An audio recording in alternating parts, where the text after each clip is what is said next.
Le jarry de la Pioule. Le jarry, c'est un chêne. De la Pioule, je n'ai jamais su ce que ça voulait dire, même si les chênes verts en occitan s'appellent des jarry pioule, je crois que ça n'a aucun rapport. Quand on m'a raconté l'histoire, quand j'ai raconté l'histoire à mon tour, eh bien, on le situait dans le plus profond vallon, le plus noir, qui s'appelait Combes-Nègre. C'était un soir à la veillée.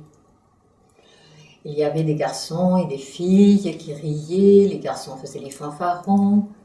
À la fin, ça a un peu agacé une petite vieille qui tricotait dans son canton.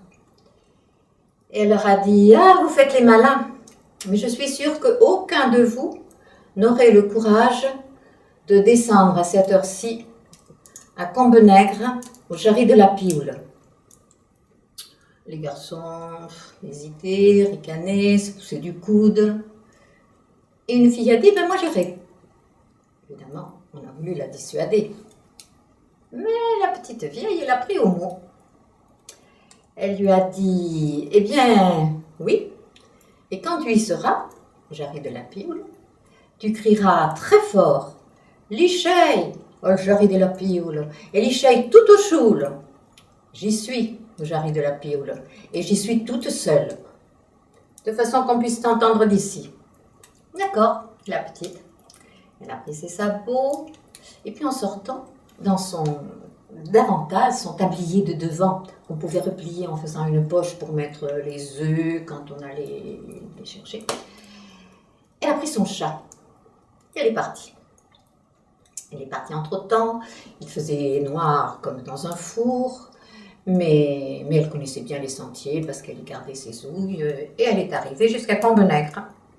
Et là, quand elle a été près du jarry de la Pioule, elle a crié « Lichey, au jarry de la Pioule, et Lichey tout au choule !»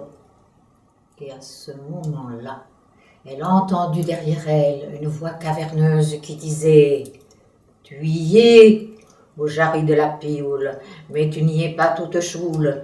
Et si tu n'avais pas ton chat dans ton davantal, tu ne repartirais pas comme ça. » La petite n'a pas demandé son reste. Vite, vite, elle est revenue, en courant, tout essoufflée. Eh bien, quand elle a voulu rentrer, son chat voulait rester à l'extérieur. Vous me croirez si vous voulez. Mais le talon de son sabot qui était resté à l'extérieur a été tranché net comme avec une hache. Elle avait été protégée par son chat.